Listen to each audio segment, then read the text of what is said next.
Hi learners, this is Ajit Singh. Welcome to Trident Maths.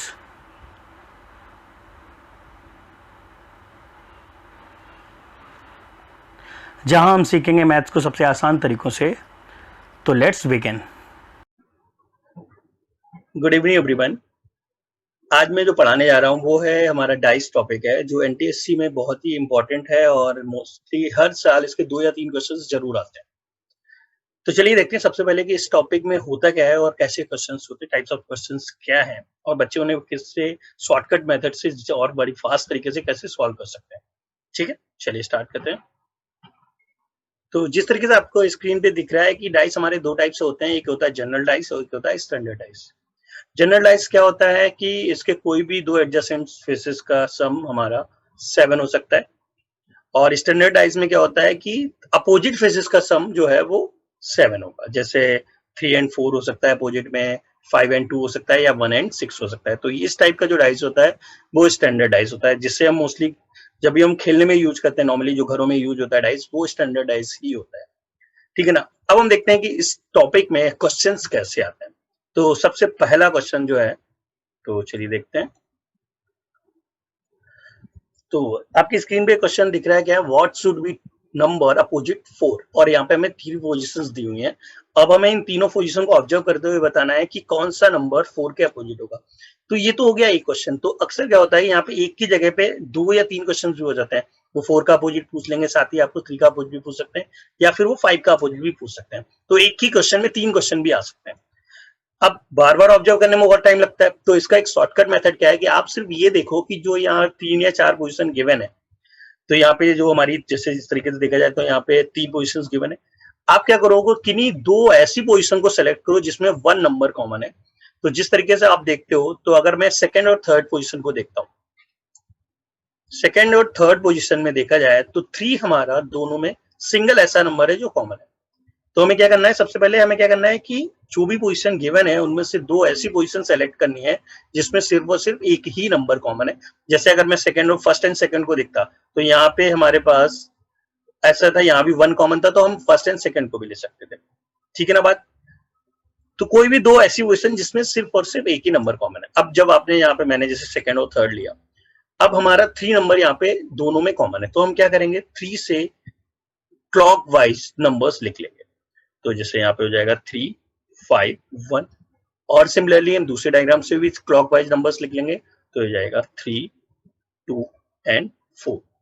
अब इससे फायदा क्या हुआ हमारा, और फिर हाँ, अब ये लिखने के बाद जो नंबर रिपीट हो रहा है उसकी जगह पे वो नंबर जो नहीं है, यानी कि देखिए जरा 1 2 3 4 5 मिल रहा है, 6 नहीं है जो होता है फेस में, तो हम क्या करेंगे, जो दो बार रिपीट हो रहा है उसकी जगह पे हम एक 6 ले आएंगे।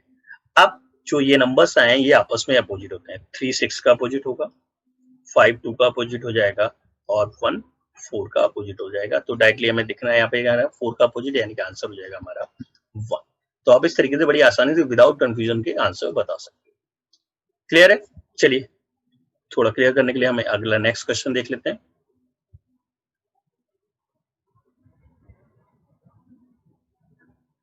अब जिस तरीके से यहाँ पे जरूरी नहीं नंबर्स हो, अल्फाबेट्स पूछ सकते हैं उसमें। तो A B C D E F तक हमारे पास 6 लेटर्स होते हैं, उन 6 लेटर्स का एक डाइस बना हुआ है। अब यहाँ हमसे पूछा जाता है कि डी का अपोजिट बताना है। तो फिर से वही कॉन्सेप्ट, क्या हमें करना है, हमें इन 4 पोजीशंस में ऐसी 2 पोजीशन सेलेक्ट करनी है जिसमें कोई एक ही लेटर कॉमन हो रहा हो। तो अगर हम यहाँ ऑब्जर्व करके देखते हैं तो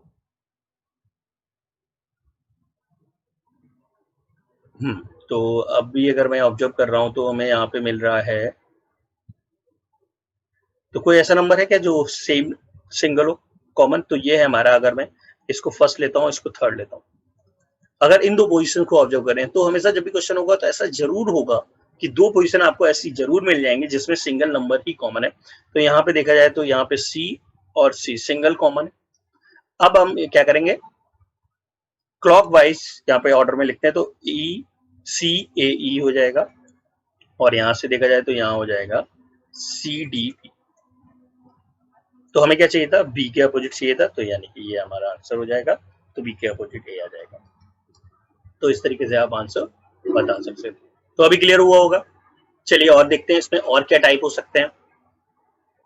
अब इसमें नेक्स्ट टाइप क्या आ सकता था कि आपको ओपन करके डाइस दे रखा होगा, जैसे यहाँ पे उन्होंने दे रखा है, इस तरीके से ओपन करके दे रखा है, और इस ओपन डाइस को ऑब्जर्व करते हुए आपको बताना है कि अगर मैं इसे क्लोज करता तो इन 4 पोजीशन में कौन सा राइट आंसर होता, कौन सा राइट फिगर होता हमारा। तो देखिए, इसके लिए हमें सबसे पहले ध्यान है कि जब ओपन करते हैं तो कौन नंबर किसके अपोजिट है। तो जो एडजेसेंट नंबर्स होते हैं वो आपस में अपोजिट होते हैं, यानी कि क्या 4 6 के अपोजिट हो जाएगा, 1 2 का अपोजिट हो जाएगा, और 3 5 का अपोजिट हो जाएगा। ये पहले ही आप ऑब्जर्व कर लो। तो 4 6 के अपोजिट हो गया, पहले से लिख के रख लो। 1 2 का अपोजिट रहेगा और 3 5 का अपोजिट रहेगा। और जब भी आप फ्रंट व्यू देखते हो तो कभी भी अपोजिट फेसेस आपको एक साथ नहीं दिखते। तो हम इसी तरीके से ऑप्शन कैंसिल आउट कर सकते हैं। जैसे अगर देखें तो यहाँ पे 3 और 5 एक साथ हैं, जबकि ये अपोजिट है तो सामने नहीं होनी चाहिए, पर है, यानी कि ये आंसर नहीं हो सकता। सिमिलरली अगर हम यहाँ पे देखते हैं, यहाँ पे और 4 6 एक साथ हैं जो कि अपोजिट है, तो ये भी आंसर नहीं हो सकता था। और सेम यहाँ पे अगर हम देखें 3 और 5 एक साथ हो रहे हैं जो कि अपोजिट है, जो एक साथ नहीं होने चाहिए थे, तो ये भी रॉन्ग हो गया। तो इस तरीके से इसका जो फाइनल आंसर होगा वो हमारा हो जाएगा डी पार्ट। ठीक है ना, यहाँ सी होना चाहिए था। तो ये हमारा आंसर हो गया। तो अभी क्लियर हुआ कि हम अपोजिट पहले से ऑब्जर्व कर लेंगे और अपोजिट फेसेस कभी भी सामने नहीं दिखेंगे। तो इस तरीके से बड़ी आसानी से आप अपना आंसर बता सकते हैं। क्लियर? चलिए नेक्स्ट क्वेश्चन देखते हैं। नेक्स्ट क्वेश्चन में उन्होंने ओपन करके डाइस दिया। अब डाइस को दो तरीके से, एक तो वो दिया था जो टी पॉइंट टी जैसा बन रहा था, क्रॉस जैसा बन रहा था, दूसरा वो इस तरीके से देते हैं। तो कई बार बच्चे समझ नहीं आता कि इसमें कौन सी अपोजिट है। तो यहाँ भी एडजेसेंट अपोजिट है, ए डी के अपोजिट है, बी एफ के अपोजिट है, और सी ई का अपोजिट हो जाएगा।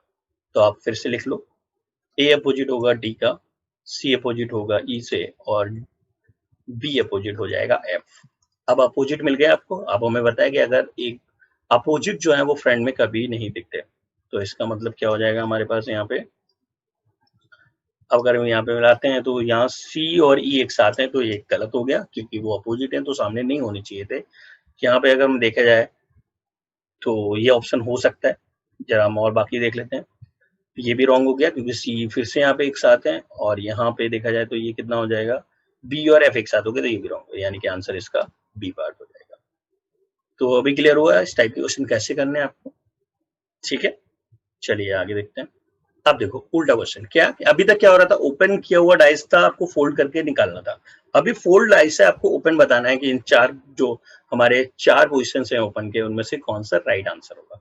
तो सबसे पहला काम आपको यहाँ भी वही फाइंड करना होगा कि कौन नंबर किसके अपोजिट है। तो ये हमने पहला ट्रिक बताया था कि आप बड़ी आसानी से ये देख सकते हो। तो हमें देखना है दो ऐसे फिगर जिसमें 1 नंबर कॉमन है, तो फर्स्ट और सेकंड में दोनों में 1 2 कॉमन है। तो यहाँ हम लिख सकते हैं 2 4, एंटी क्लॉकवाइज बोला था मैंने, आप चाहो तो एंटी क्लॉकवाइज भी लिख सकते हो, लेकिन दोनों में सेम चीज लिखना। तो अभी हम 2 के रिस्पेक्ट में क्लॉकवाइज देखेंगे तो 2 6 4 हो जाएगा, और यहाँ 2 के रिस्पेक्ट में तो क्लॉकवाइज देंगे तो ये जाएगा 2 1 3 हो जाएगा, और फाइनली जो नंबर नहीं है वो यहाँ पे आ जाएगा, तो ये हो गया 5। तो इससे हमें क्या मिल चुका है, इससे हमें मिला है 2 का अपोजिट 5 हो गया, 6 का अपोजिट 1 हो जाएगा, और 4 के अपोजिट 3 हो जाएंगे। ये नंबर आपस में अपोजिट हो जाएंगे। तो अब हम देखते हैं हमारे जो 4 डायग्राम्स है उसमें ये किसको सेटिस्फाई कर रहे हैं। ओके, तो चलिए देखते हैं, थोड़ा रफ कर देता हूँ। चारों ऑप्शन है हमारे पास ये। तो यहां से अगर हम ऑब्जर्व करते हैं तो हमें मिलेगा, तो यहां से अगर ऑब्जर्व करते हैं तो पहला डायग्राम जो है वहां से अगर हम देखें, बस वही देखना है कि अपोजिट जो है वो यहाँ पे सेम सेट हो रहे हैं कि नहीं हो रहे। जिस डायग्राम में सभी सेट अपोजिट हो जाएंगे तो वो रॉन्ग हो जाएगा, ये गलत हो चुका है, क्योंकि 3 का अपोजिट यहाँ 5 है, जबकि होना चाहिए था 3 का अपोजिट 4। यहाँ 3 का अपोजिट 4 है, ये सेट हो रहा है, ये भी गलत हो चुका है। 2 का अपोजिट 4 दिख रहा है और ये भी गलत, ये सही है, ये भी ठीक है, और ये यानी कि सी हो सकता है। और बी के लिए देखें जरा, 1 का ये गलत हो चुका है क्योंकि यहाँ 5 का अपोजिट 1 हो रहा है, तो आंसर हो जाएगा हमारा सी।